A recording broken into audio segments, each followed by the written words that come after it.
Oke, Assalamualaikum warahmatullahi wabarakatuh. Di sini kami kelompok 6 akan mempresentasikan proyek UAS kami di mata kuliah KID dengan judul Implementasi Security Service berbasis kriptografi untuk pertukaran pesan aman. Di sini kami dari kelompok 6 yang beranggotakan saya sendiri Jeka Antamar dengan NIM 11, teman saya Alifianti Putri Nuraziza dengan NIM 32, dan Astrid Septiara Gita dengan NIM 171. Selanjutnya itu ada tujuan proyek yang akan dijelaskan teman saya.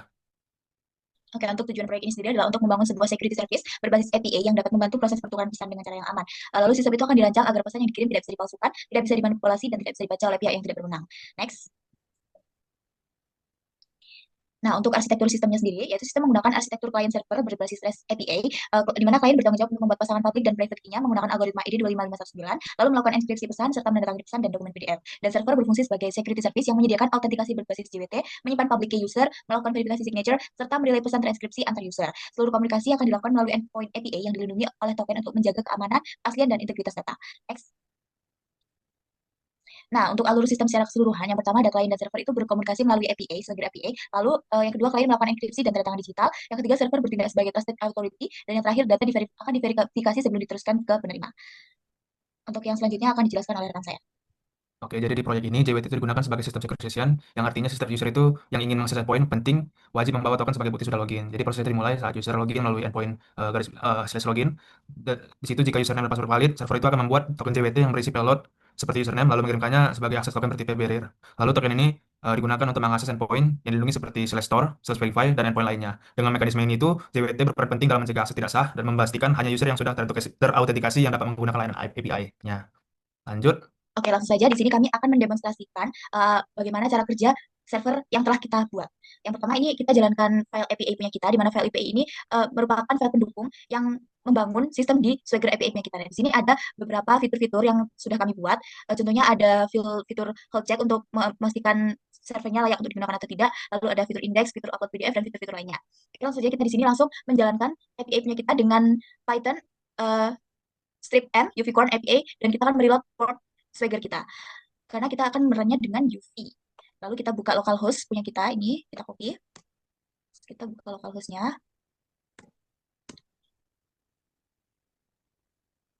Nah, di sini sudah terlihat apa saja fitur yang sudah diciptakan lewat file api.py tadi. Maksudnya kita di sini kita coba untuk mengeksekusi fitur register.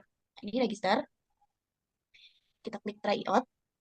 Nah, pada fitur register ini, user akan mengirimkan username dan password. Ini kita username-nya kita bikin Astrid, lalu passwordnya kita bikin 1234567. Nah, ini di sini saat kita execute, maka akan muncul respon seperti ini, user berhasil didaftarkan. Itu artinya server telah berhasil melakukan hash password dengan SHA256 dan menyimpan data user ke file JSON. Nah, di sini file JSON-nya sudah terbentuk dan sudah ada history user siapa saja yang sudah daftar. Lalu setelah itu kita akan mencoba endpoint login dengan username yang sudah kita daftarkan tadi. Nah, ini kita masukkan dengan username yang sudah daftar tadi, Astrid. Lalu passwordnya 1234567. Langsung saja kita execute. Nah, pada endpoint login ini, user akan mengirimkan username dan password yang sudah dibuat ketika register tadi. Lalu sistem akan mencocokkan hash password atau password yang dimasukkan user dengan hash password yang ada di file JSON.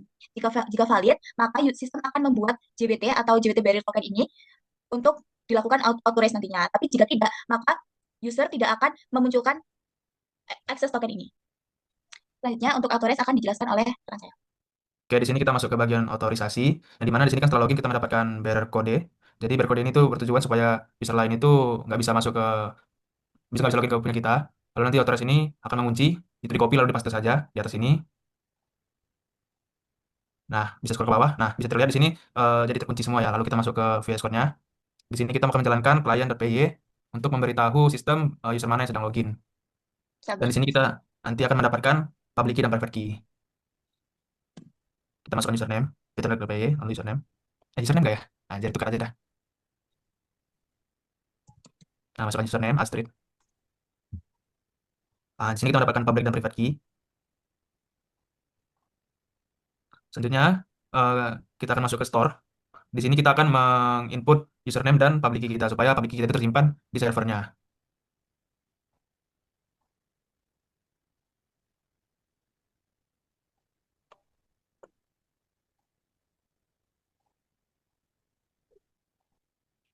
Nah, di situ akan tersimpan dalam format nama user underscore pub.hash. Oke, selanjutnya di sini tuh ada juga fitur verify signature. Scroll ke bawah dong. Nah, di verify signature itu tujuannya itu untuk nantinya itu untuk memastikan bahwa pesan itu yang dikirim itu benar-benar berasal dari user yang sah dan nantinya itu kan ada message-nya. Nah, message-nya ini tuh nggak diubah selama proses pengirimannya. Jadi kita masukkan username yang telah di login tadi. Nah, kita kembali ke VS Code-nya, itu sudah ada terdapat message dan signaturnya. Nah, bisa di copy, lalu signaturnya.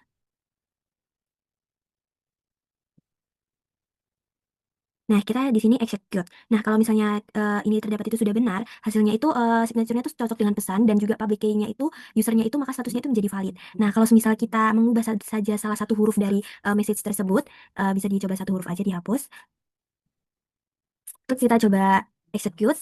Nah, Nah, dapat dilihat itu hasilnya menjadi invalid. Karena kenapa? Karena signaturnya itu tidak cocok dengan pesan baru. Jadi ini tuh membuktikan bahwa sistem itu menjaga keaslian pengirim dan juga integritas pesannya. Jadi perubahan sekecil apapun itu akan terdeteksi. Selanjutnya itu kita akan memverifikasi PDF-nya. Di fitur ini tuh sistem itu melakukan verifikasi terhadap file PDF yang sudah disiapkan. Nah, di sini itu untuk memastikan bahwa file tersebut itu asli atau tidak dimodifikasi. Jadi kita tuh memasukkan username dan signatur PDF-nya bisa diisi.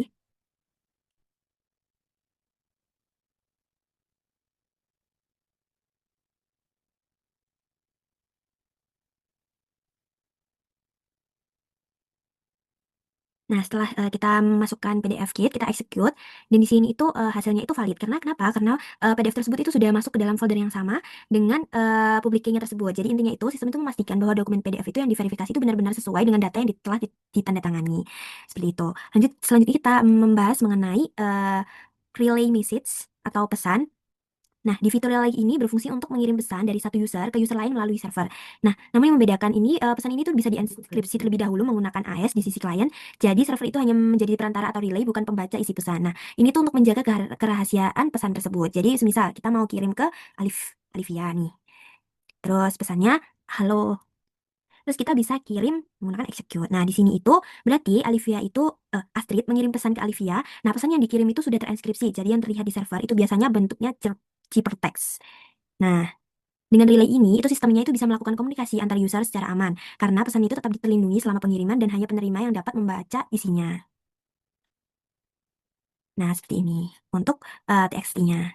Ada aspek keamanan yang diterapkan. Pada sistem yang kami bangun ini terdapat beberapa aspek keamanan utama untuk menjaga data dan komunikasi antar pengguna. Yang pertama itu kami menggunakan JWT atau JSON Web Token sebagai mekanisme securitization, sehingga hanya user yang sudah login dan memiliki token valid yang bisa mengakses yang paling penting. Lalu untuk menjaga integritas data, kami juga menerapkan hash SHA-256 agar data tidak dapat diubah tanpa terdeteksi. Selanjutnya, dari sisi keaslian pesan, sistem menggunakan digital signature ED25519 untuk memastikan pesan benar-benar berasal dari pengirim yang sah. Selain itu, pesan juga diamankan menggunakan enkripsi, Vernet atau AES, sehingga isi pesan itu tidak dapat dibaca oleh pihak lain. Dan yang terakhir, terdapat pembatasan akses multi-user, di mana server itu memverifikasi identitas user agar tidak bisa mengakses data milik user lain.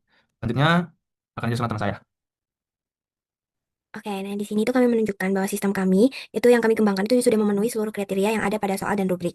Jadi yang pertama untuk bagian static entry itu menggunakan pengguna itu dibatasi pada user yang sudah terdaftar. Contohnya simulasi seperti simulasi. Nah, jadi itu tuh kayak misalnya kita memasukkan nama JK atau nama Alice atau nama Bob, itu tuh jadi tidak semua orang itu bisa langsung memakai sistem tanpa login. Nah, yang kedua itu pada aspek integrity check. Di sini tuh public key dan file PDF-nya itu dapat diverifikasi menggunakan hash SHA-256. Sehingga jika data berubah sedikit aja, hasil pengecekan akan berbeda dan juga dapat terdeteksi.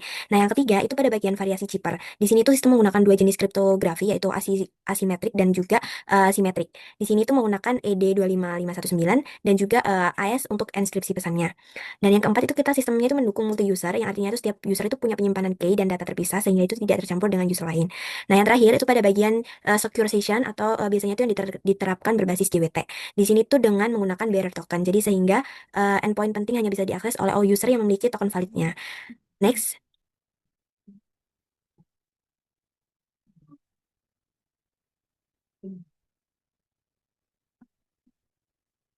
Nah, di sini kesimpulan dari proyek kami yaitu seluruh proses perancangan, implementasi, dan pengujian yang telah dilakukan itu dapat disimpulkan bahwa sistem security service berbasis kriptografi kami itu berhasil diimplementasikan dengan baik. Nah, sistem itu mampu menyediakan layanan autentikasi, verifikasi keaslian pesan, juga serta pertukaran pesan aman antar pengguna melalui API.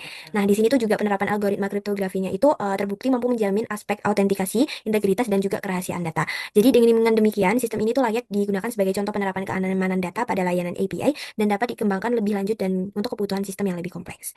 Baik, sekian presentasi dari kelompok kami. Wassalamualaikum warahmatullahi wabarakatuh.